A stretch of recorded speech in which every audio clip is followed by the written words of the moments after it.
Ang mangangaral. May kanya-kanyang oras ang lahat. Ikatlong kabanata. May oras na nakatakda para sa lahat ng gawain dito sa mundo.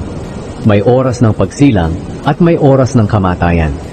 May oras ng pagtatanim at may oras ng pag-aani. May oras ng pagpatay at may oras ng pagpapagaling. May oras ng pagsira at may oras ng pagpapatayo. May oras ng pagluha at may oras ng pagtawa. May oras ng pagluluksa at may oras ng pagdiriwang. May oras ng pagkakalat ng bato at may oras ng pagtitipon nito. May oras ng pagsasama at may oras ng paghihiwalay. May oras ng paghahanap at may oras ng paghinto ng paghahanap. May oras ng pagtatago at may oras ng pagtatapon. May oras ng pagpunit at may oras ng pagtahi. May oras ng pagtahimik at may oras ng pagsasalita. May oras ng pagmamahal at may oras ng pagkagalit. May oras ng digmaan at may oras ng kapayapaan. Kung ang mga oras na ito ay itinakda na ng Diyos, ano ngayon ang kabuluhan ng pagsisikap ng tao? Nakita ko ang mga gawaing itinakda ng Diyos para sa tao. At lahat ng ito ay itinadhana ng Diyos na mangyari sa takdang panahon. Binigyan niya tayo ng pagnanais na malaman ang hinaharap, pero hindi talaga natin mauunawaan ang mga ginawa niya mula noong simula hanggang wakas. Naisip ko na walang pinakamabuting gawin ng tao kundi magsaya at gumawa ng mabuti habang nabubuhay.